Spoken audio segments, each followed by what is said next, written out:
성경 말씀 로마서 1장 18절부터 23절까지 제가 봉독하겠습니다. 하나님의 진노가 불의로 진리를 막는 사람들의 모든 경건치 않음과 불의에 대하여 하늘로 쫓아 나타나나니 이는 하나님을 알만한 것이 저희 속에 보임이라. 하나님께서 이를 저희에게 보이셨느니라. 창세로부터 그의 보이지 아니하는 것들 곧 그의 영원하신 능력과 신성이 그 만드신 만물에 분명히 보여 알게 되나니 그러므로 저희가 핑계치 못할지니라. 하나님을 알되 하나님으로 영화롭게도 아니하며 감사치도 아니하고 오히려 그 생각이 허망하여지며 미련한 마음이 어두워졌나니 스스로 지혜 있다 하나 우준하게 되어 썩어지지 아니하는 하나님의 영광을 썩어질 사람과 금수와 버러지 형상의 우상으로 바꾸었느니라. 아멘. 여러분, 제가 요즘에 구원이란 무엇인가, 하나님의 형상의 회복이라고 하는 이런 개념으로 좀 설교를 하고 있는데, 아마 어떤 분들에게는 흥미가 있을 것 같고 어떤 분들에게는 도무지 무슨 소리인지 잘 모르겠다 그런 분도 계실 것 같아요. 그러니까 하면서 저도 굉장히 고민을 많이 합니다. 이걸 어떻게 좀 쉽게 할 수 있을까, 좀 대중적으로 할 수 있을까 생각합니다. 그래도 여러분 한번 집중해서 잘 따라 보세요. 그러면 또 새로운 걸 많이 배울 수 있을 겁니다. 여러분은 인생을 살면서 추구하는 것이 뭔지 저는 잘 모르겠어요. 한 분 한 분. 저는 분명히 추구하는 게 있습니다. 저는 성숙을 추구합니다. 저는 제 자신의 성숙을 추구해요. 이제 세상 말로는 이제 인격의 성숙이죠. 이제 한국의 대중적인 그런 생각을 조사해 보면 어떤 사람을 존경하냐면 지행일치의 사람을 존경합니다. 또는 언행일치의 사람을 존경해요. 그래서 그 유교적인 영향이기도 하지만 사실 서양도 그 마찬가지입니다. 자기 한 말에 대해서 책임지는 사람, 또 가르치는 대로 사는 사람. 그러니까 성경에서도 너희는 많이 선생되지 말라 그랬어요. 저는 그 말씀 읽을 때마다 굉장히 많이 부담됩니다. 내가 어쩌다 선생돼가지고 이 가르치는 대로 살아야 되는데 그런 부담이 늘 있어요. 그런데 어쨌든 한국 사회에서 존경받는 사람은 언행일치 혹은 지행일치의 사람입니다. 그러니까 인격이 성숙한 사람은 결국 그런 걸로 나타나는 거예요. 가르치는 대로 사는 사람, 말하는 대로 사는 사람입니다. 근데 늘 제가 부족하기 때문에 그렇지 못할 때마다 괴롭습니다. 내가 언제나 좀 성숙한 사람이 될까? 또 저의 성숙의 골이 있습니다. 골은 그리스도를 본받는 거예요. 우리 주님을 본받는 겁니다. 성경은 그걸 이렇게 말하고 있어요. 너희 속에 그리스도의 형상이 이루기까지 내가 해산하는 수고를 하겠다. 사도 바울께서 갈라디아 교인들에게 보낸 편지 속에서 그런 말씀 하셨어요. 그러니까 우리 속에 그리스도의 형상이 이루어지는 것이 인생의 중요한 목표입니다. 그래서 저는 여러분들 보고 저처럼 그렇게 다 살라 그런 얘기는 아닙니다. 저는 이제 소위 말하면 세상에서 말하는 성직자니까 더 그런 삶을 살 수밖에 없는 환경이에요. 그래서 여러분들은 이제 사업도 해야 되고 일도 해야 되고 여러 가지 활동하다 보니까 저만큼은 그렇게 여유가 없을 거예요. 그런 면에서 당장 현실이 급급하니까. 그러나 그럴지라도 그렇게 바쁜 생활 속에서도 한번 여러분도 목표를 이렇게 세워보세요. 내가 어디까지 성숙하는가 좀 봐야 되겠다.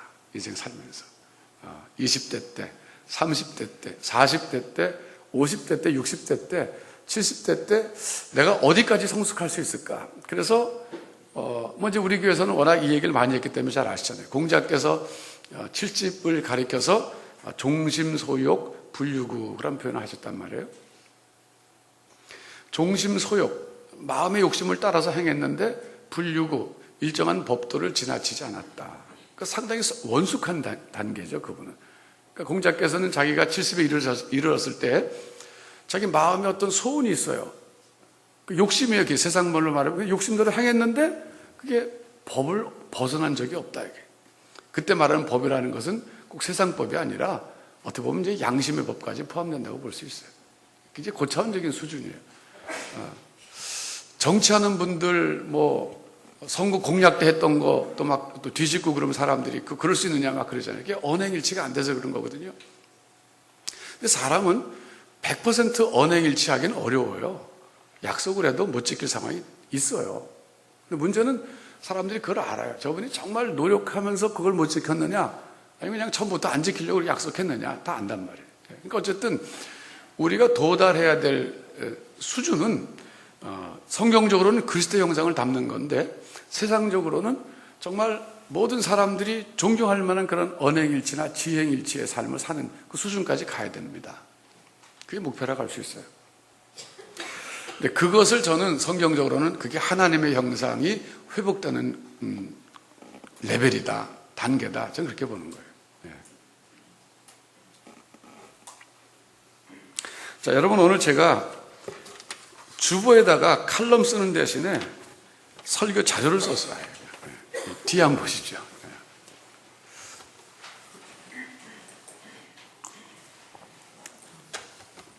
저는 구원을요, 이번에 이제 이 설교를 하면서 하나님의 형상의 회복으로 보자, 그런 제안을 했어요. 그러니까 살다가 죽으면 천국 간다, 그게 이제 구원의 1차적인 이해라면, 보다 좀 2차적이고 3차적인 이해는 죽은 다음에 천국 가는 것 정도가 아니라 우리 속에 하나님의 형상이 완전히 회복되는 것이 구원이다, 이런 개념으로, 이런 컨셉으로 한번 보자, 그런 얘기예요. 왜 이제 예를 들어서 하나님의 나라라는 것도 우리가 두 가지 컨셉으로 볼 수 있어요. 하나는 장소라는 컨셉으로 볼 수 있어요. 하나님의 나라는 장소다. 하늘 위에 있는 나라, Kingdom of God, Kingdom of Heaven. 그래서 하늘 위에 있는 왕국, 하나님의 나라, 이렇게 표현하고 있는데, 그건 장소적인 차원에서 바라본 하나님의 나라예요. 그런데 통치라고 하는 면에서 보는 하나님의 나라가 있어요. 통치. 이건 여러 번 얘기했기 때문에 어떤 분은 벌써 이제 캐치했고 알아들었지만, 어떤 분은 아직 모르는 분이 계실 것 같아서 제가 또 얘기하는 거예요. 예수님께서 마태복음 12장 28절에서 그러셨어요. 내가 하나님의 성령을 힘입어서 귀신을 쫓아내는 것이면 이미 하나님의 나라가 너에게 임하였느니라 그랬어요. 그게 무슨 얘기입니까? 귀신이 쫓겨났다, 이거. 귀신의 통치가 끝났다. 성령께서 쫓아내셨다. 즉 성령의 통치가 시작됐다. 성령은 하나님의 영입니다. 하나님의 영이 통치하는 것이 하나님의 나라예요. 하나님의 나라가 여기 있다 저기 있다 하지 말라. 하나님의 나라는 너희 가운데 있느니라 그랬어요. 너희 가운데라는 그 부사가 어망이라고, 영어로 어망이거든요. 근데 너희 안에, in이나 within이 아닙니다. 어망이에요. 너희들 가운데, 그런 뜻이에요. 다시 말하면 너희들의 마음속에 있다, 그게 in your heart, 그게 아니에요. among you, 그거예요. 너희들 가운데 있다는 것은 그게 너희가 누굽니까? 제자들입니다. 그 제자들은 하나님을 왕으로 고백하는 사람들이에요. 하나님을 왕으로 고백한다는 것은 하나님의 통치를 받는 사람들이라는 거예요. 하나님의 통치가 이루어지기 때문에 그 사람들 그 가운데가 하나님의 나라라는 거예요. 네. 여러분, 광화문에 있는 미국 대사관은 미국의 주권이 행사되는 곳입니다. 한국의 주권이 행사되는 것이 아니에요. 그러니까 통치라는 말을 주권이라고 볼 수 있어요. 그러니까 미국의 주권이 행사되는 곳이기 때문에 거긴 미국이에요. 그래서 그 미국 영사관이나 대사관 안에서 아기를 낳으면 그건 미국 시민권을 가질 수 있는 거예요. 그래서 어떤 사람 막 담론박을 연상이 있었다고 그러잖아요. 사실인지 모르지만. 어쨌든 그래서 그 통치라는 개념을 하나님 나라를 봐야 돼요. 그래서 예수님께서 마태복음 6장 33절 34절에서 너희는 먼저 그의 나라와 그의 의를 구하라 그랬어요. 그의 나라를 구하라 그랬죠. 너희는 먼저 seek이라고 찾다잖아요. 열심히 찾는데 뭘 찾아야 되느냐? 하나님의 나라를 찾아라, 구하라. 이 얘기는 죽은 다음에 천국 가기 위해서 신앙적으로 잘 살아라, 그게 아니라 하나님의 나라를 구하라 그럴 땐 그때 통치 개념으로 봐야 돼요. 하나님의 통치 받는 삶을 사모해라, 그런 뜻이에요. 굉장히 중요한 개념이에요. 결국 예수 믿는다는 것은요, 하나님의 통치를 받으며 산다, 그런 뜻입니다. 그렇게 단순한 얘기가 아니에요. 예수 믿는다는 것은 엄청난 깊은 그 뜻이 숨어져 있어요. 그러니까 우리가 소위 말하면 하나님의 말씀대로 살아야 된다는 것은 하나님의 법대로 살아야 된다는 말씀이 법입니다. 율법입니다. 하나님 나라의 헌법이에요. 하나님 나라의 헌법인데 그 헌법대로 살아야 된다, 그런 뜻이에요. 그게 뭐냐면 하나님의 통치를 받는 방법이 뭐냐면 하나님이 제정하신 율법대로 사는 것이란 말이에요. 그렇기 때문에 하나님의 말씀대로 사는 게 중요한 거예요. 그걸 목사님들은 말씀대로 순종하십시오 이렇게 평이하게 말한 거예요. 그러니까 사람들이 이게 하나님의 통치 받는다는 거하고 별로 이렇게 결부시키지 못한다는 거예요. 그런 뜻은 그런 뜻이에요. 그러니까 이렇듯이 우리가 구원이라든지 하나님의 나라라든지 너무 단편적으로 이해하면 안 돼요. 이걸 종합적으로 이해해야 돼요. 예? 여러분, 제가 무슨 얘기 하려고 하는지 아시죠? 구원도 죽은 다음에 천국 간다, 장소의 이동으로만 보지 말라, 그거예요. 성경에서는 그런 면도 얘기하고 있지만 하나님의 형상의 회복이라고 하는 또 다른 면으로 구원을 설명하고 있는데 이것이 중요한 개념이다, 그런 얘기예요. 이걸 알아야 된다, 이거예요. 그래야 우리 신앙이 더 자라날 수 있어요. 우리가 갖고 있는 구원이 얼마나 풍성한 것인가. 그래서 주보 뒷면에 여기 보십시오. 제가 설명해 놓은 글을 제가 설명 좀 해드릴게요.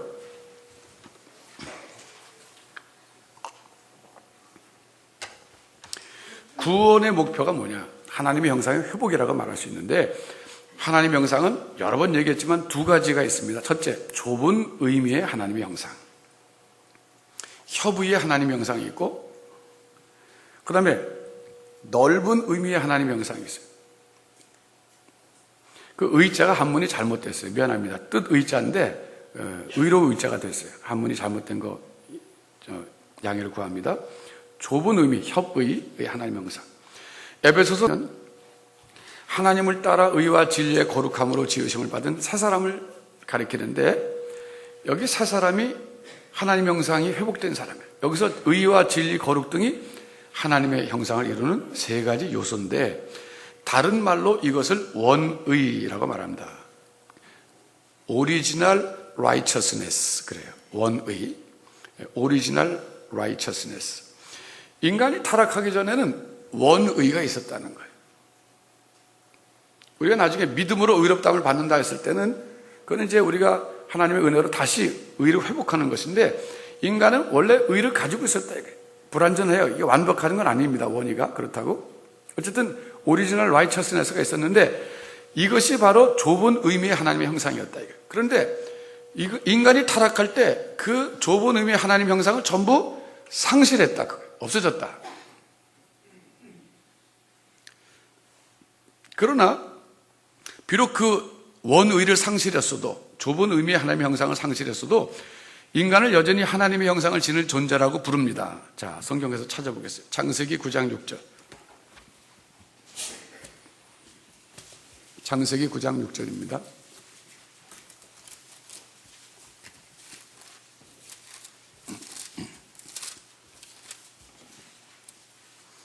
같이 함께 읽어보겠습니다. 시작. 무릇 사람의 피를 흘리면 사람이 그 피를 흘릴 것이니 이는 하나님이 자기 형상대로 사람을 지었습니다. 여기 보면 노아 홍수 그때잖아요. 노아 시대 때인데 이미 타락한 이후입니다. 인간이 타락했지만 하나님이 자기 형상대로 사람을 지었다, 이렇게 말하고 있어요. 그래서 그 피를 흘리면 안 된다. 여기서 기독교적인 생명의 존엄성이 나오는 거예요. 아무리 사람이 타락한 사람이라 할지라도 하나님의 형상대로 지음받았기 때문에 그 피를 함부로 흘리지 말아라. 그건 생명의 존엄성을 하나님이 강조하신 거예요. 그 다음에 야고보서로 가서 보겠는데 야고보서 3장 9절입니다. 신약성경.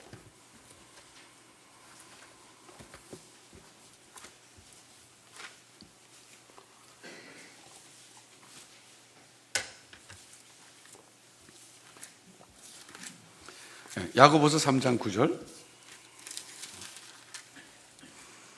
우리 같이 함께 읽겠습니다. 시작.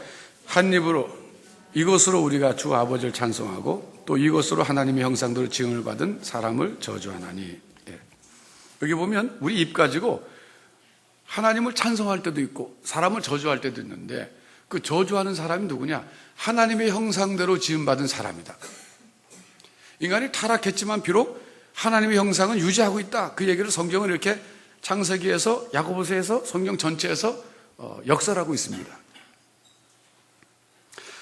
그래서 계속 이제 여러분 자료로 가서 보시면 왜냐하면 광의의 하나님의 형상이 또 있기 때문이다. 자, 넓은 의미의 하나님의 형상이 또 있다 이거예요.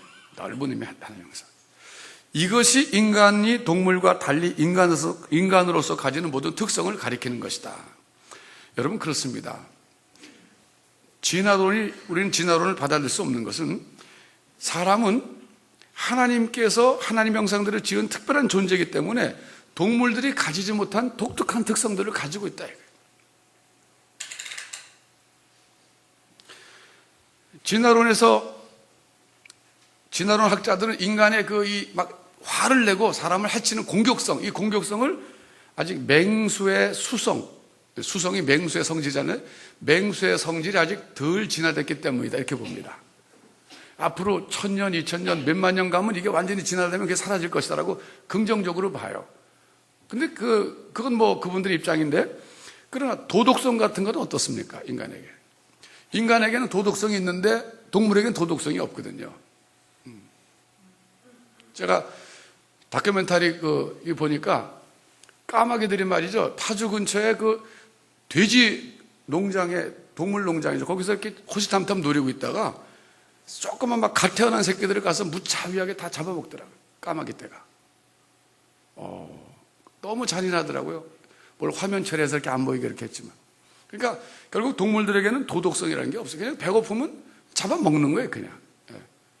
그리고 인간에게는 도덕성이 있기 때문에 아무리 도둑질하러 남의 집 들어갔다가도 애가 벌벌벌 기어서 우물 속에 빠지려고 그러면 우선 구해놓고 본단 말이에요. 이게 성선설의 근거잖아요. 동양에서 말.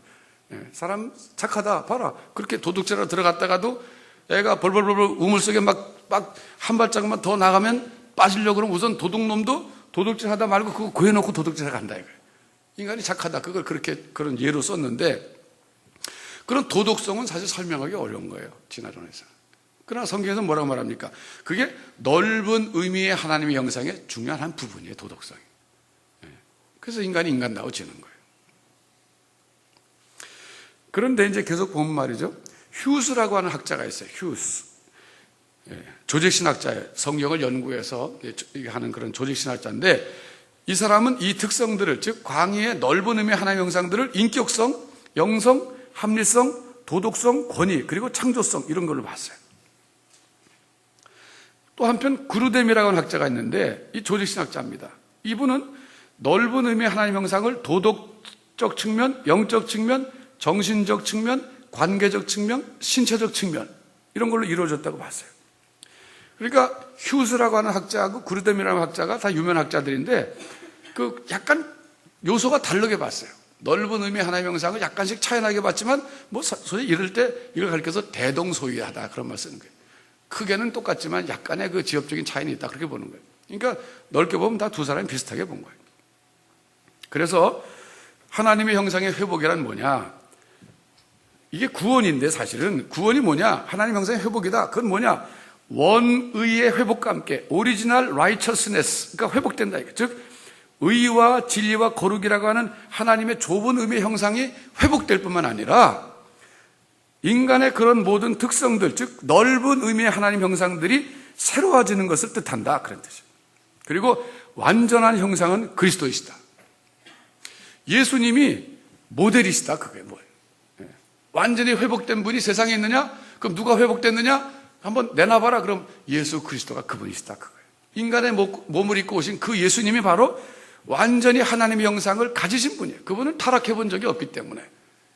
그분은 참 우리가 이상적으로 생각하고 따라가는 이유가 거기 있는 거예요. 그리스도를 본받는다는 것이 바로 단순히 그분의 어떤 종교적인 행위나 이런 걸 본받는 게 아니라 그분처럼 우리가 온전해지고자 하는 것, 온전해지려고 노력하는 것을, 그리스도를 본받는다, 그렇게 말하는 거예요.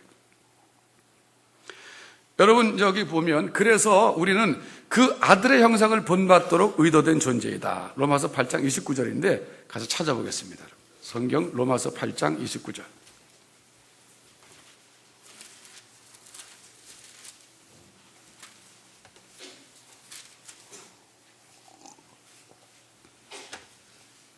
우리 같이 함께 읽겠습니다, 여러분. 시작. 하나님이 미리 아신 자들로 또한 그 아들의 형상을 본받게 하기 위하여 미리 정하셨습니다. 이는 그로 많은 형제 중에서 맏아들이 되게 하려 하심이니라. 왜 보면 하나님 미리 아신 자들로 미리 정하셨고 예정하시고 선택하시고 우리 불러주셨는데 그 이유와 목적이 뭐냐? 그 아들의 형상을 본받게 하기 위해서 우리를 불러주셨다, 그런 뜻이에요. 이 말은 하나님 우리를 자녀 삼아주신 목적은 뭐냐? 그냥 자녀 삼아주시고 재롱 떠는 거 보려고 옹냐옹냐 이쁘다 이쁘다 그게 아니라 그 자녀 한 사람 한 사람이 전부 맏아들이신 장자인 그리스도를 닮도록 하기 위해서 그렇게 불러주셨다. 그러니까 구원이라고 하는 것이 결국은 그리스도를 닮는 것인데 그리스도처럼 완전한 하나님의 형상이 이루어지는 것이 구원의 완성입니다. 그러니까 하나님께서 우리를 불러주시는 목적 자체가 분명히 있어요. 목적 없이 부르신 게 아니에요. 우리를 구원해 주셨는데 이유가 뭐냐면 이제 그리스도를 본받아라. 믿음으로 의롭다라고 칭해 주시는데, 불러주시는데 이제 거기서 끝이 아니라 이제는 그리스도를 본받아라, 그런 뜻입니다. 이게 이제 우리로서는 성화 과정이라는 거예요. 그게 성화 과정.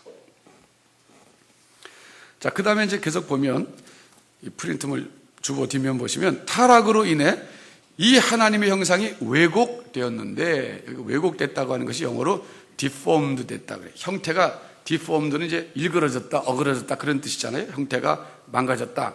그래서 deformed image 그런 말을 써요. 왜곡된 형상. 이제 그리스도 안에서 구원이라는 것은 뭐냐? 개혁되는 것이다. 즉 reformed 되는 거예요. deformed 됐던 게 다시 reformed 되는 것이, 그것이 구원이라 이거예요. 그래서 개혁된 형상으로 되는 것이 구원의 완성이다, 그런 거예요. 자, 여러분 이제 그 세 학자의 입장을 도표로 정리해 보겠는데, 제가 지금까지는 두 학자를 얘기했어요. 휴스하고 그루뎀. 근데 세 학자는 누구냐? 워드라고 하는 사람, 닥터 워드라고 하는 사람인데, 이분은 신학자가 아니라 교육자입니다. 교육학자예요. 제가 트리니티 신학교 갔을 때 저의 선생님이십니다. 이분이 아주 훌륭한 분인데, 근데 이분은 기독교인이지만 신학을 하신 분은 아니에요. 그리고 신학적, 교육적으로는 발달주의 입장을 취하는 분입니다. 이제 교육학 하신 분들은 아실 거예요. 발달주의라는 developmentalism, 발달주의인데 그 발달주의 입장을 가진 분인데, 이분은 신학은 안 했지만 교육학을 하면서 발견한 게 있습니다. 뭐냐면 여기 영상이 좀 하나 있어야 될 텐데, 영상 뭐 없으면 그 주보 그 뒷면에 보시면 돼요. 거기 다 나왔어요. 워드는 신체적 발달, 지적 발달, 정서적 발달, 사회적 발달, 도덕적 발달을 얘기했어요. 이게 무슨 얘기냐면 닥터 워드의 독특한 견해가 아니라 일반적으로 발달주의 계통에 있는 모든 교육학자들이 받아들이는 인간의 5가지 구성 요소입니다. 어떻게 보면 쉽게 얘기하면 인간이 어떻게 구성되어 있느냐, 이건 제가 이제 쉽게 여러분 설명드리는 거예요. 이 5가지로 구성되어 있다, 이거 쉽게 말하면.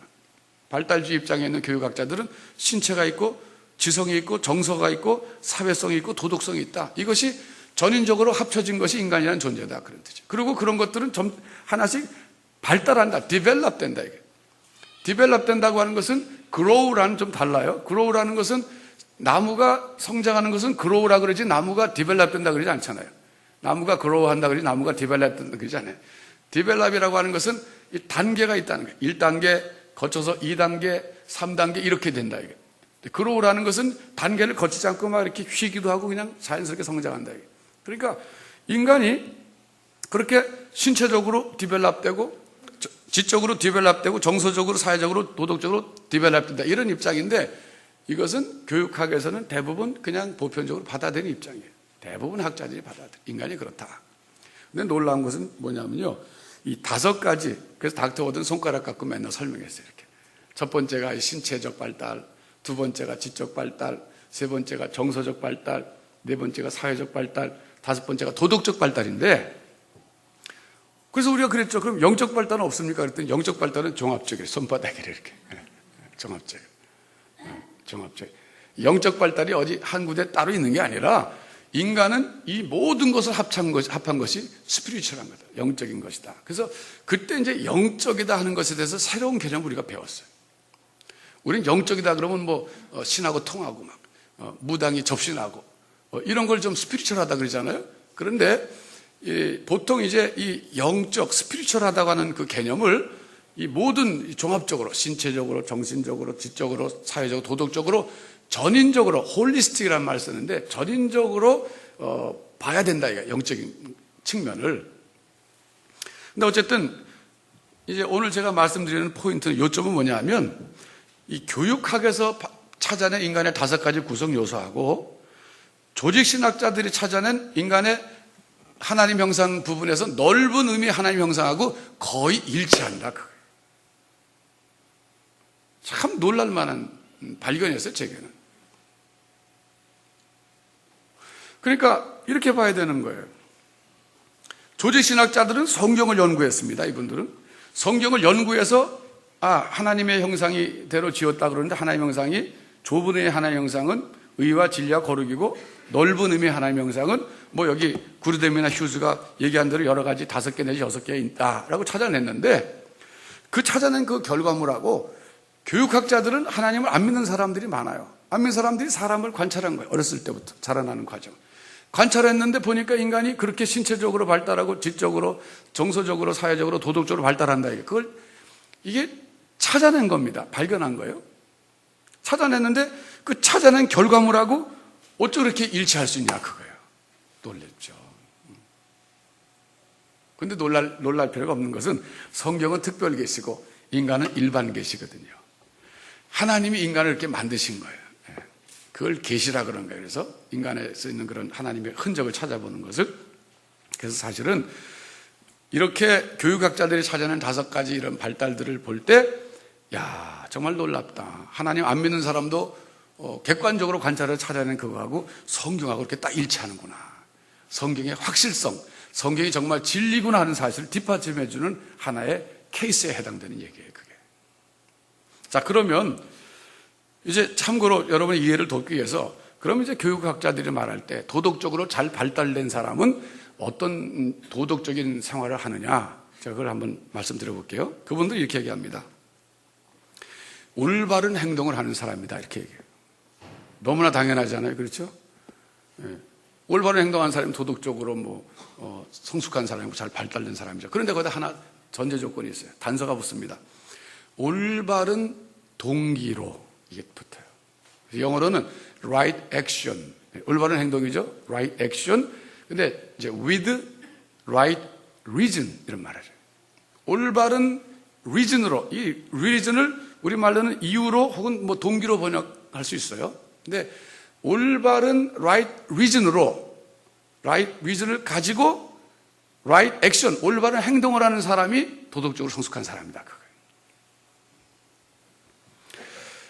리비아의 가다피 대통령이 지금 궁지에 몰려 있는데 그분이 그런 말씀 하셨어요. 나는 순교자로 죽겠다 그랬어요.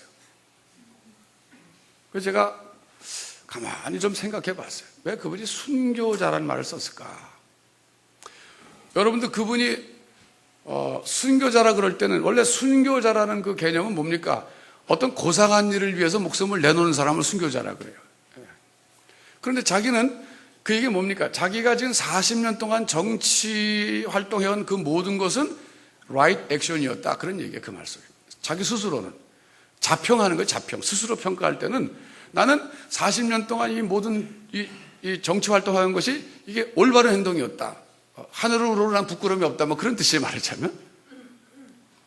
그런데 많은 대중들은 거기다 이제 퀘스천을 붙이는 거예요. 정말 그랬을까? 그러니까 자기 자신은 정말 백성들을 위해서 독재를 했다 그럴 수 있어요. 그러니까 독재자들의 특징이 뭐냐면 백성들을 위해서 한 거예요, 항상. 어느 역사상 어느 독재자는 예외 없어요. 나라와 민족을 위해서 백성을 위해서 독재한 거지 자기 위해서 했다는 사람 한 사람도 없어요. 그러니까 그게 right reason이에요, 그 사람에게는. 그러니까 올바른 동기로 올바른 행동했다, 이게 자기는. 근데 문제는 남들이 그렇게 평가를 안 해주는 게 문제예요. 자, 여러분 이제 좀 우리 실제적인 얘기 또 해보면 제가 이제 미국에 갔을 때 미국 사람들이 굉장히 친절하잖아요. 이렇게 처음 본 사람도 지나가다 이렇게 하이하고 막 그러잖아요. 저에게 낯설어가지고 굉장히 하이하는데 시간이 꽤 오래 걸렸어요. 왜 저 사람 나하고 하이하나? 하이. 뉴욕 같은 데서는 절대 하이 안 합니다. 바쁘다 보니까 안 해요. 근데 시골에 가면 다 하이해요. 아침에 만나면 특별히. 근데 사람들이 친절하고 참 좋아요. 그런데 교통질서도 잘 지켜요. 스탑 사인 있으면 딱 섰다 가고 그래요. 사람이 보든 안 보든 밤중에 아무도 없는 데서 딱 섰다가 그래요. 그래서 굉장히 선량한 사람들이다. 그랬더니 그게 아니라 지나놓고 보니까 그게 벌금이 무서워서 탁탁 지키는 거였어요. 여러분, 이제 미국 가서 운전하실 때 참고하셔야 될 것은 스탑 사인에서 말이죠. 바퀴가 이렇게 굴러가듯 하면서 쉬는 듯 마는 듯 하면서 가면 걸리게 돼 있어요. 스탑한 게 아니에요. 스탑해서 딱 서가지고 하나, 둘, 셋, 3초 지나가야 돼요. 그래서 우리 처음 운전 배울 때 그렇게 배웠어요. 스탑에 서가지고 하나, 둘, 셋 한 다음에 가라 이렇게. 그래야지 폴리스가 보면 서는 듯 마는 듯 이렇게 섰다 가면 딱 잡아요. 그러니까 서가지고 3번 하나, 둘, 셋 그렇게 가야 돼요. 벌금이 100불인데 사실 100불 그러면 이제 한 11만 원 요즘에 11만 원이 전 되잖아요. 한국으로는 그 100불이 11만 원 그 별로 그 가치가 뭐 있기도 하지만 이제 미국 100불 그러면 엄청난 돈입니다. 사람들이 무서워서 지키는 거예요, 법을. 근데 클래스 시간에 신학교 클래스 시간에 교수님이 그러더라고요. 미국 사람들의 70% 80%가 라이트 액션을 하는데 그 동기가 뭐냐? 티켓 받을까봐 감옥에 안 가려고 그래서 하는 것이지 무슨 뭐 법을 지키는 게 가치가 있어서 그런 사람들 아니다 그거예요. 그 교수님이 그렇게 얘기하더라고요. 여러분이 교통법규를 오늘 지키면서 오셨습니까? 뭐 어떨 때 지키고 어디 못 지키고 그랬을 거예요. 근데 왜 지킵니까? 폴리스가 있으면 지키고 경찰이 있으면 지키고 없으면 안 지키고 그잖아요. 그러니까 우리도 마찬가지예요. 교통법규를 지키는 것은 right action이에요. 올바른 행동이에요. 그런데 동기가 뭐냐 이게? 안 지키면 벌금 받으니까. 그러니까 그게 뭐예요? 벌금 안 받을 상황, 남이 안 보는 상황 이런 데서 얼마든지 법을 어길 수 있는 사람들이에요. 그러니까 반대로 법을 지키고 올바른 행동을 하지만 그 동기가 뭐냐 그거예요. 여러분 도덕적으로 성숙한 사람, 일반 교육학에서 말하기를 도덕적으로 성숙한 사람은 단순히 올바른 행동을 하는 사람이 아니라 올바른 동기로 올바른 행동하는 사람, 이걸 성숙한 사람이라고 봐요. 성경은 이걸 뭐라고 말하냐면요, 하나님은 사람은 외모를 보지만 하나님은 중심을 보신다, 이런 말을 비교하고 있어요. 그러니까 사람은 그 right action, 겉으로 드러나는 행동밖에 못 봐요. 그러나 하나님 그 동기를 보시는 하나님이란 말이에요. 동기를. 그러니까 이것은 우리에게 큰 도전이에요, 여러분.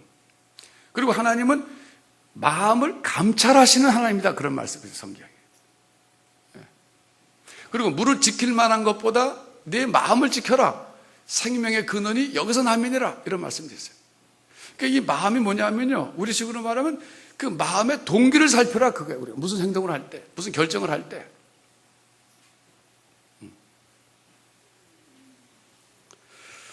여러분, 마음의 그 동기가 이게 순수하다, 순수하지 못하다 하는 것을 늘 살피는 것이 진정한 마음 공부입니다.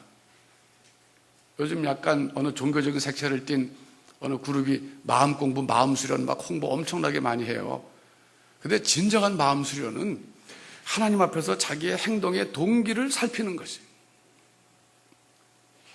가다피 같은 분이 독재를 하시는데 그분이 하나님 믿는 분이라면 하나님 앞에 나가서 내가 정말 백성들을 위해서 이런 결정을 하고 이런 정책을 결정해서 밀고 나가려고 그러는데 이 동기가 뭐냐, 그게. 스스로 자문다답해야 되는 거예요. 아무도 보는 사람은 없어요, 그 자리에는.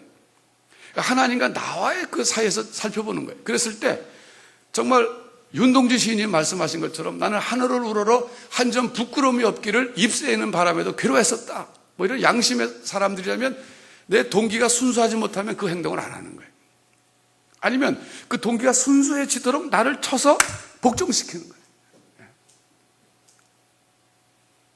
그러니까 그런 사람이 사실은 도덕적으로 성숙한 사람, 도덕성이 성숙한 사람들. 인간관계도 마찬가지죠, 여러분. 우리 주변 사람들에게 이제 다가가서 친구하자 그럴 때 저 사람 내 친구 되면은 앞으로 득이 되겠다, 내게 좀 돌아오는 게 있다, 그러면 가서 친절하게 잘해주고 저 사람 안 만나는 게 좋겠다, 저 사람 내 인생에 들어오지 않으면 좋겠다, 그런 사람 안 가고 그러면 그 동기가 겉으로 가서 사람에게 친절하게 하지만 right action이에요, 그거는. 그러나 동기가 뭐냐, 그건 아니지 않냐, 그거죠.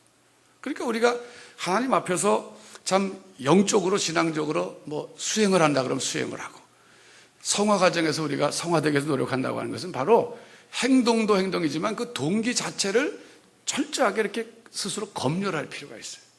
검열해야 됩니다.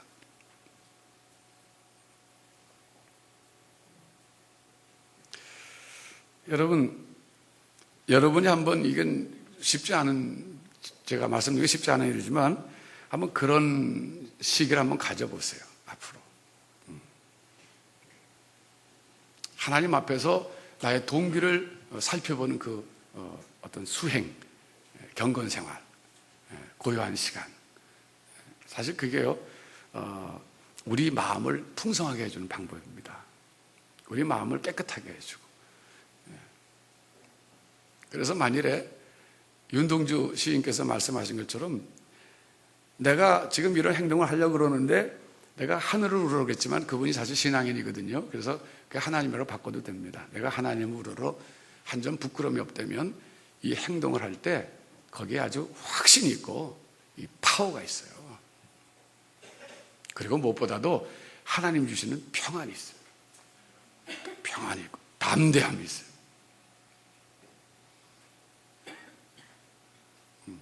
사실 그것이 우리 인생을 풍요롭게 하는 거예요. 아무리 맛있는 거, 기름진 거 많이 먹어도 우리를 풍요롭게 하지 못합니다. 하나님 앞에 나가서 그게 이제 영적으로 심호흡을 하는 시간이에요. 아주 깊은 호흡을 하는 시간이에요. 내가 지금 이런 일을 하려고 그러고, 내가 어떤 사람이랑 이런 일을 하려고 그러고, 무슨 일을 하려고 그러는데 아무도 보는 사람이 없는 마음의 빈 골방에 들어가서 하나님만 보시는 자리예요. 그래서 거기서 나를 한번 내 동기를 살펴보는 거예요. 마음의 갈피를 다 보면서 하나하나 뒤집어 가면서 샅샅이 보는 거예요. 내가 무슨 동기로 지금 이런 일을 하려고 그러냐. 아무도 보는 사람 없어요. 거기서는 하나님 속이려고 그럴 필요 없어요. 그때 말이죠, 동기가 좀 불순하잖아요. 그러면 억지로 막 순수하게 하려고 하지 마세요. 그때 바로 하나님 앞에 나가서 솔직히 고백하는 거예요. 하나님, 제 동기가 불순합니다. 근데 제가 지금 제 그릇이 이것밖에 안 됩니다. 하나님, 저를 참 긍휼히 여겨 주시옵소서. 그럴 때 나도 모르게 내 눈에서 눈물이 주르르 흐르는 거예요. 그게. 그러면서 하나님이 내게 은혜를 주시는 거예요. 그러면서 동기를 순수하게 조금씩 바꿔주시는 거예요. 바꿔주시는 그런 사람은요, 의인은 담대하여서 아주 딱 버티고 서지만 악인은 쫓아오는 자가 없어서 도망간다. 그러잖아요. 잠언에 의인은 사자같이 담대하지만 악인은 쫓아오는 자가 없어서 도망간다. 도망갈 일이 없어요. 하나님 앞에서나 사람 앞에서 발 뻗고 사는 거예요. 사실 그런 삶을 우리가 좀 추구해 볼 필요가 있어요, 여러분. 그런 삶을. 그러니까 적어도 일주일에 한 번 정도는 좀 깊이 있게 한번 자기 어떤 내면의 세계를 살펴보는 그런 시간 가는 게 중요해요. 물론 날마다 하면 제일 좋죠. 왜냐하면 바쁘시잖아요. 날마다 그저 간단히 기도하시고 일주일에 한 번 좀 깊이 한번 그렇게 내 자신을 들여다보는 거예요. 그게 이제 종교개혁자들은 코람데오라 그래서 코람데오. 이게 라틴어인데 before God, 하나님 앞에서 in front of God 그런 뜻이에요. 코람데오, 하나님 앞에서. 이게 아주 굉장히 유명한 이 글귀였는데, 그래서 그분들은 늘 사람이 보든 안 보든 코람데오 의식을 갖고 살았어요. 지금 내가 하나님 앞에 있다. 사람들은 나의 행동밖에 보지 못해. 그러니까 내가 얼마든지 right action 하면 꾸며들 수 있어요. 저 사람 좋은 사람이야, 괜찮은 사람이야. 그러나 이 하나님 앞에서 코람데오 생각 가진 사람들은 마음을 감찰하시는 하나님이 지금 여기 계시는데 내가 하나님 어떻게 속일 수 있겠느냐. 그러면서 늘 자아 성찰을 하는 거예요. 그러니까 이 사람들은 점점 경건에 이르게 되는 거죠. 자, 여러분, 사실 도덕적으로 발달한 사람들은 사회에서도 일반 교육학에서도 올바른 행동을 하는 사람이 아니라 올바른 동기로. 그 이유가 중요하다. 여러분 지금 중요한 일을 결정하려고 하실지 몰라요. 여러 가지 현실 문제가 있어요. 근데 그것을 올바른 결정하셔야 됩니다. 올바른 행동을 하시도록 해야 돼요. 그런데 더 중요한 것은 동기가 중요하대요. 동기가. 그러면서 우리는 믿는 사람들은 먹든지 마시든지 무엇을 하든지 다 하나님의 영광을 위해서 해라. 이게 큰 결정의 원리예요. 그러니까 내가 지금 하나님의 영광을 위해서 하려고 하느냐, 이게 나의 영광을 위해서 하려고 그러느냐, 그러면서 나의 영광을 위해서 하려고 그러면 나를 쳐서 복종을 시키는 하나님, 이건 아닙니다. 내가 하나님의 영광을 위해서 정말 하고 싶습니다. 안타까운 몸부림이 있어야 되는 거예요. 그때 또 한 번 자기 발전이 있는 거예요. 이렇게. 그러니까 그런 일을 통해서 자꾸 우리가 이렇게 영적으로 성숙하는 거예요. 그러면서 하나님의 영광을 구하는 그 길은요, 이타적인 결정입니다. 결국 다른 사람들의 유익을 구하는 것이에요. 여러분 고린도전서 10장 31절부터 33절 가서 보겠습니다. 고린도전서 10장 가서 보겠어요.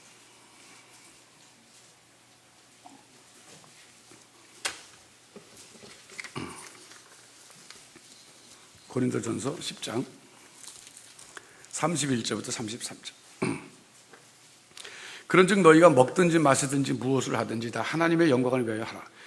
유대인에게나 헬라인에게나 하나님의 교회나 거치는 자가 되지 말고 나와 같이 모든 일에 모든 사람을 기쁘게 하여 나의 유익을 구치 아니하고 많은 사람의 유익을 구하여 저희로 구원을 얻게 하라. 여기 보면 자기의 유익을 구하는 사람은 하나님의 영광을 구하는 사람이 아니다 이거예요.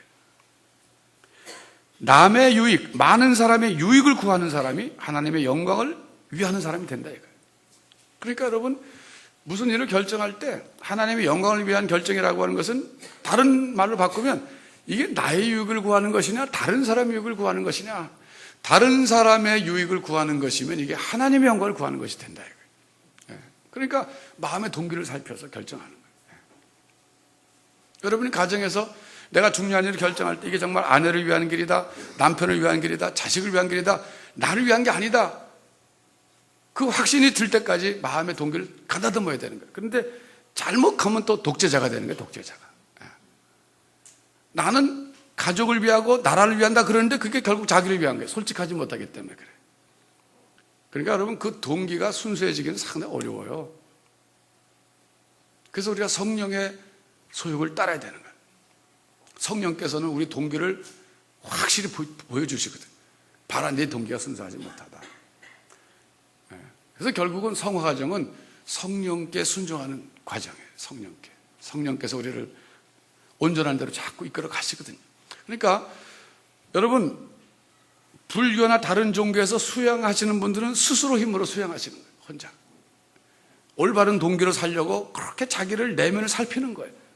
그런데 우리도 내면을 살핍니다. 근데 차이점이 뭐냐면 우리는 도와주시는 분이 계세요. 성령께서 도와주십니다. 그러나 그분들은 도와주는 분이 없어요.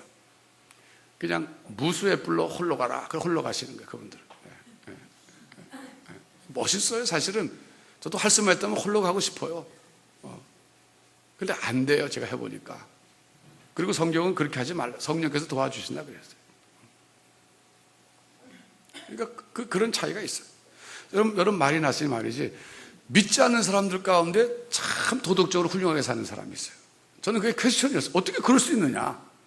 아니 분명히 성경에 보면 하나님 모르는 사람은 영적으로 죽었다 그러고 선을 행하는 사람은 한 사람도 없다 그랬는데 저 사람은 선을 행하는데 어떻게 된 거냐. 자, 로마서 3장 10절로 가서 보겠습니다. 로마서 3장 10절.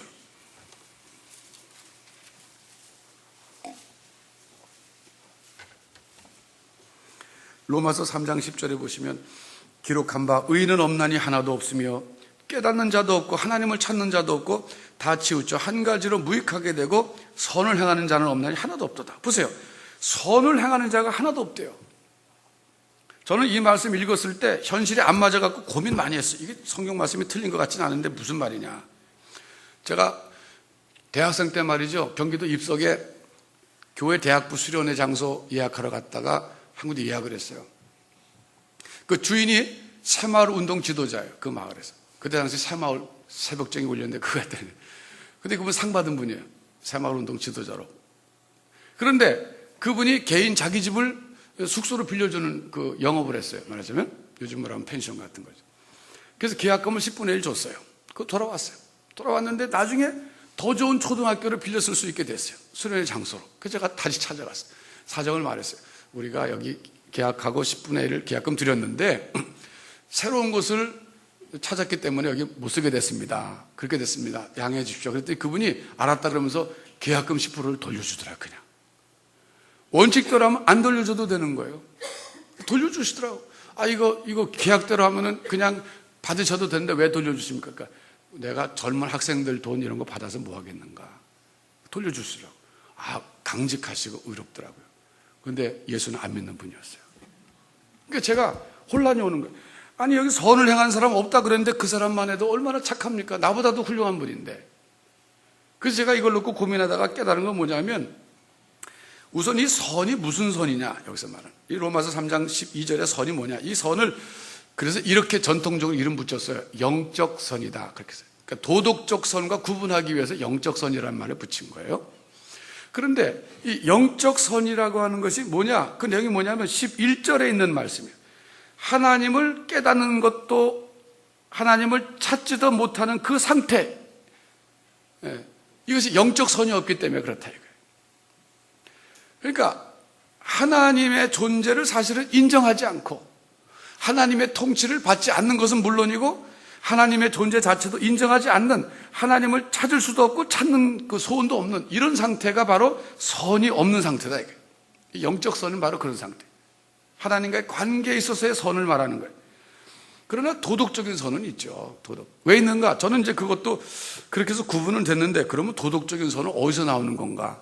영적으로 타락했고 죽었다 그러던데, 안 믿는 사람들은 그 선이 어디서 나오는 건가? 도덕적인 선은 어디서 나오는가? 그랬는데 제가 하나님의 형상을 제대로 배우고 나서 넓은 의미의 하나님의 형상의 도덕성은 다 살아있다 이거예요. 비록 저게 디폼드 됐기 때문에 기능이 좀 망가졌어요. 그렇지만 망가져도 쓸만하다 이거예요. 그게. 그런데도 자동차가 망가졌는데 굴러는 가는 거예요. 그러니까 자꾸 정비하면서 기름치고 닦고 조이고 하면서 가는 거예요. 이렇게. 그게 타종교에서 수행하는 그런 분들이란 말이에요. 그래서 여러분, 이 로마서 2장 14절 15절 보세요. 거기 보시면 율법 없는 이방인이 본성으로 율법의 일을 행할 때는 이 사람은 율법이 없어도 자기가 자기에게 율법이 되나니 이런 이들은 그 양심이 증거가 돼요. 그 양심이 바로 마음에 새겨진 율법이라 이거 이방인들은. 그리고 그 양심이 바로 저 도덕성을 가리키는 거예요. 도덕성. 그래서 저는 그때 확실히 깨달았습니다. 그 입석에 있었던 그 새마을 운동 지도자 그 훌륭하신 그분, 도덕적으로 나보다 훌륭하신 그분은 하나님의 형상대로 지음받은 인간이기 때문에 비록 하나님을 믿지 않아서 좁은 의미의 하나님의 형상은 상실돼서 아직 없지만 넓은 의미의 하나님의 형상 가운데 그 도덕성을 잘 갈고 닦아서 저렇게까지 됐구나 이해하게 되니까 그때 이해가 되더라고요.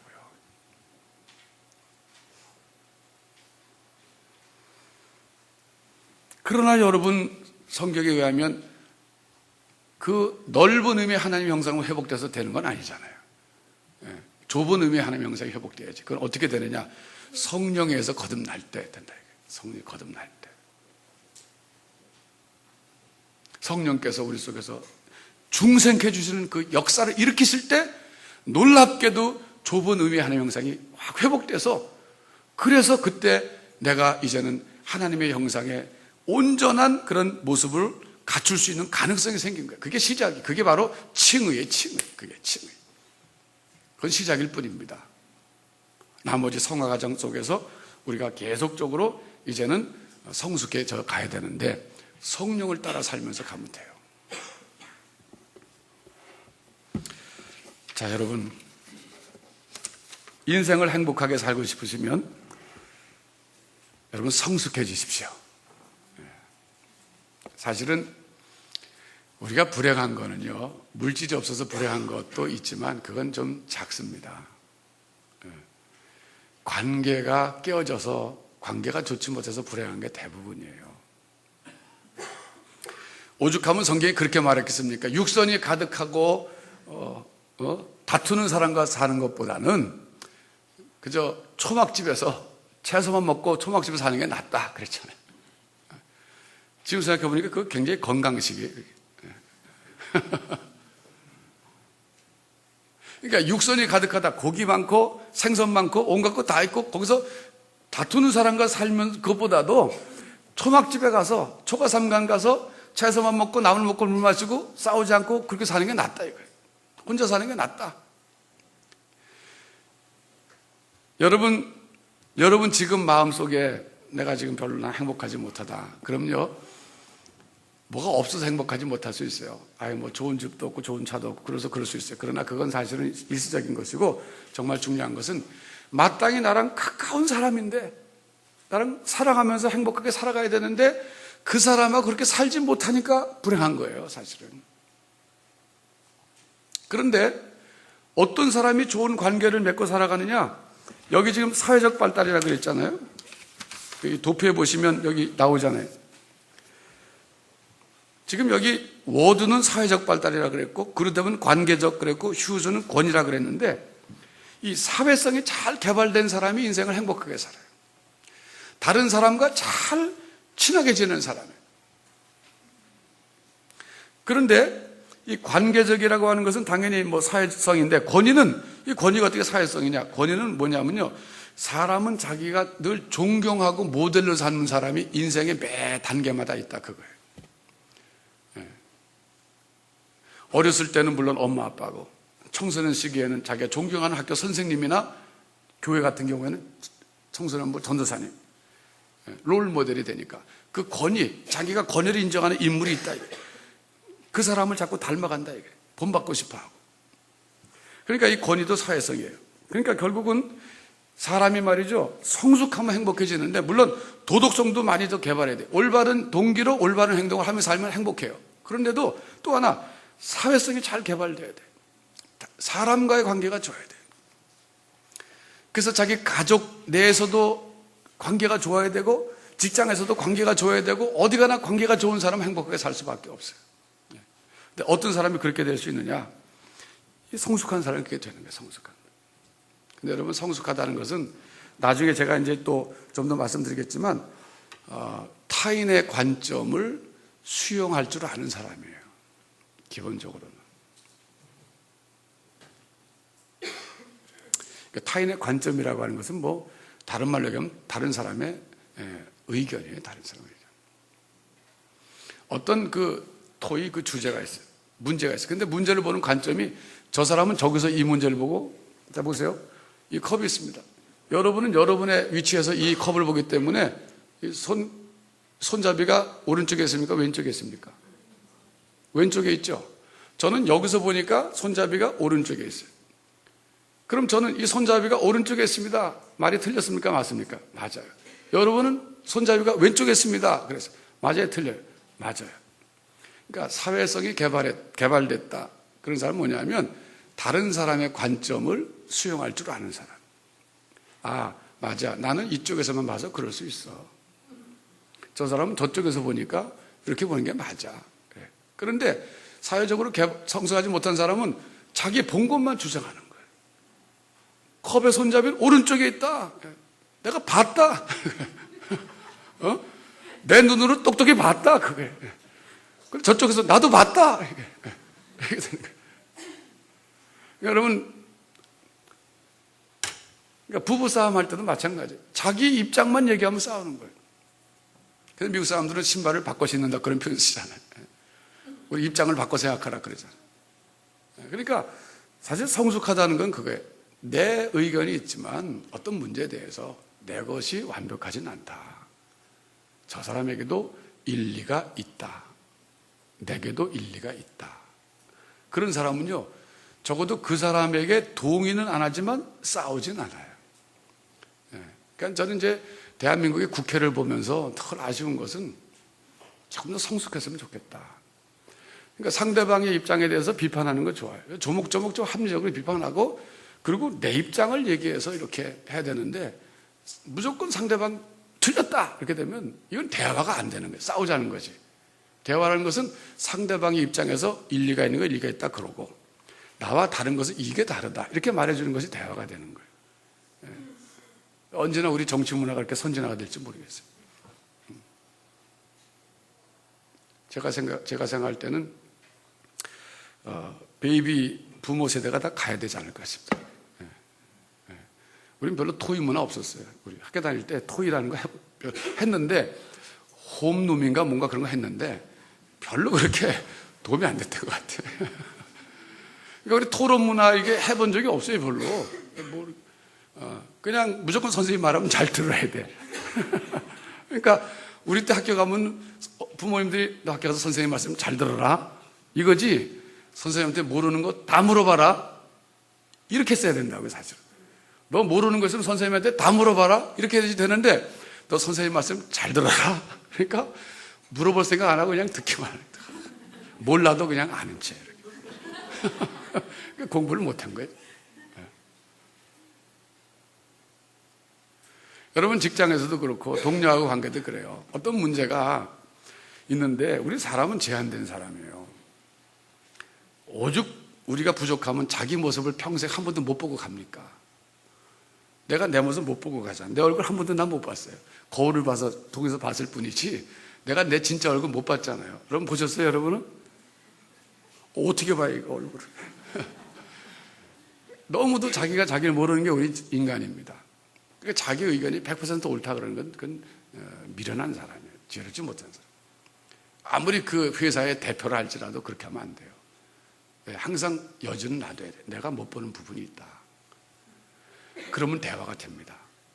그래서 직장에서도 인간관계가 좋아지려면 상사하거나 밑에 사람이나 동료하고 항상 대화할 때는 타인의 관점을 일단 수용하라. 그게 사회적으로 성숙한 사람의 특징이에요. 그래서 저는 앞으로 정치 토론에서도 참 당신 의원님의 말도 일리 있습니다. 그러나 제 생각은 좀 이렇습니다. 이렇게 해서 좀 비교하게끔 국민들이 그 시청할 때는 그래 저 A라는 의원은 이렇게 말했고 저건 저렇게 전부 일리가 있네. 이렇게 하면서 좀 이렇게 생각할 그걸 줘야 되는데 막 무조건 틀렸다 그러니까 이게 대화가 안 되는 거예요. 자, 이제 우리 결론을 좀 내리겠어요. 앞으로 여러분 우리가 일생을 살면서 죽는 순간까지 우리는 성숙을 지향해야 됩니다. 특별히 바른 행동을 하면 살아야 되는데 바른 동기가 중요해요. 여러분 하나님 앞에 나가서 여러분 마음의 골방에서 여러분 자신을 늘 들여다보십시오. 그러면 동기가 불순한 게 발견돼요. 그러면 하나님 앞에서 회개해야 됩니다. 하나님, 제가 이 동기가 잘못됐습니다. 내가 내 아들을 위한다고 아들에게 이렇게 행동했지만 동기를 살펴보니까 그게 아니었습니다. 그러니까 애가 삐졌죠. 이렇게 되는 거예요. 덧나갔죠. 그러면서 자기 자신을 돌아보는 거예요. 근데 사람이 흥분할 땐 자기 자신을 돌아볼 시간이 없어요. 여유도 없어요. 그러니까 마음을 가라앉히고 조용한 시간, 정말 진실되게 생각해야 돼요. 진실되게 하나님 앞에서 진실되게 이 동기가 뭐냐 이 일에. 그래서 그 동기가 순수해지도록 하나님 앞에 나가서 도움을 구해야 돼요. 성령께서 이 동기를 순수하게 바꿔주시옵소서. 온전한 동기로 바꿔주셔서 내가 행동만 겉으로 볼 때만 올바른 행동하는 게 아니라 마음을 감찰하신 하나님께 보실 때도 올바른 동기로 내가 이 일을 하게 해 주시옵소서. 그럴 때 하나님이 기뻐하십니다. 하나님이 그런 사람 축복하십니다. 그런 사람 담대하게 살 수 있어요. 그런 사람 하나님 주신 평안이 감사합니다. 그래서 하루하루가 기쁘고 감사한 거예요. 자, 이런 행복을 여러분들이 누리시기를 주님의 이름으로 축원합니다. 기도하겠습니다.